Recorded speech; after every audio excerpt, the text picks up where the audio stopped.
Hey everybody, welcome back to Old Mountain Bricks. Today we're just taking a look and doing an in-depth review of the new Indiana Jones fighter plane chase, 387 pieces, set number 77012, part of the return of the Indiana Jones theme. I'm a big fan of those movies kind of growing up and everything, and it's great to see that they're kind of making another run here, of course, with another movie coming out late this year. This one looks like it's kind of from the Last Crusade, if I'm correct there, featuring Indiana Jones, Professor Henry Jones Sr., and a fighter pilot. But without further ado, let's kind of take a look at each of the specific builds we just did. If you didn't get a chance, make sure you check out my speed build of these two items here. Normally kind of just do those as shorts, but be sure to check those out. But yeah, let's take a look. The first little mini build that we do is actually this little piece right here, kind of with a sticker piece for Berlin, and as well as the tunnel. Part of the movie there, of course, is when they're kind of riding away, and then they make the plane kind of crash through the tunnel. This is a really neat build. Like I said, I think there's 3 new sets. I'll kind of show them here. But this is the only one I actually planned on getting, just because it's kind of iconic, and I like these 2 little builds that kind of come with it. So let's first take a look at the car. As you can see, it's kind of that old, 40s style, kind of from the era of the movie and everything, kind of with these headlights. I think are really neat how they kind of did that with kind of those 2 like magnifying type pieces there. The doors are sticker elements. That's kind of a shame that they don't do that. Number of stickers in this set I wasn't a big fan of, but it's just kind of how it is sometimes. It's actually a really well designed little car here. Ignore my extra whip, which is nice that it comes with one of those, but we've got Indiana Jones here. First, you can see it kind of has the the whip element that'll kind of retract, and the new hat hair piece combo. You can see he's got some back printing, as well as the tie printing is kind of unique to this particular set there, with like this double face expression. One of these here is kind of like a smirk, and the other one's kind of like the frown there. So it's kind of neat to have both of those include. I think he's the only one who has 2 expressions here. Next is Henry Jones Sr. He does have this kind of traditional hat, kind of like from the old school Adventures set and everything. He does come with his briefcase, which actually kind of neatly sits right in here, if you're able to see that. So it's neat that they kind of designed that so well that it would kind of fit right in.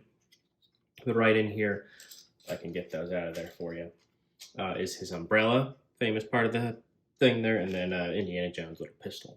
But it's great that I like how they incorporated these accessories into the build.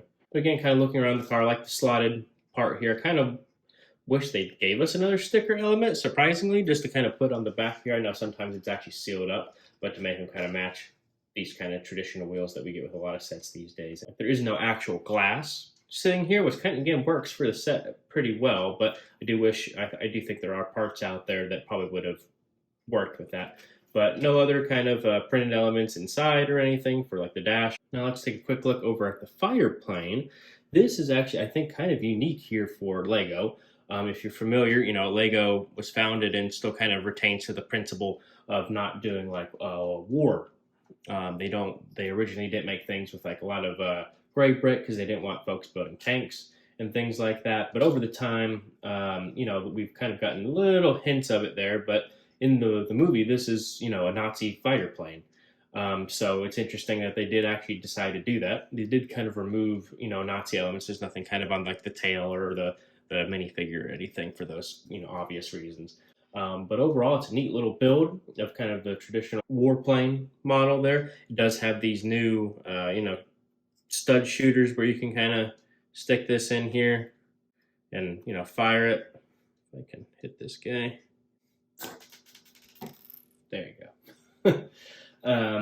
But you can see kind of really neat. I don't think I've built an actual airplane. I've done some Star Wars stuff over the years, but I don't think I've actually done a real modeled kind of airplane. So it's really neat to kind of see some of the angles they're able to get. You can kind of see, if you look at it head on, it actually does have the proper kind of angle. It's not just straight on or anything like that. So I think that was really a unique choice in order to do that. Just come with the 2 small tires and this actually little stud spinner back here as well. So it can, ride along without actually like scratching everything up there.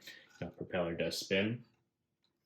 Again, kind of weird uses of the sticker pieces. I really don't think they needed to include them, but it does make the E-Force a bit more realistic.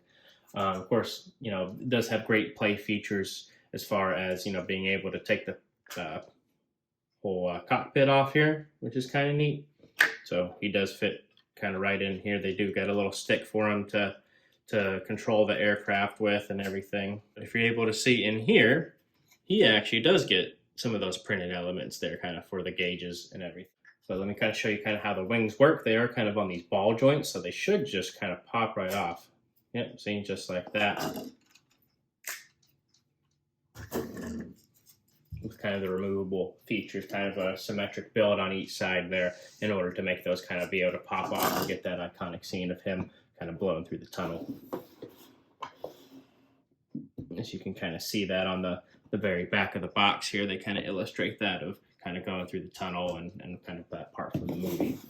So it's neat to see that kind of all together.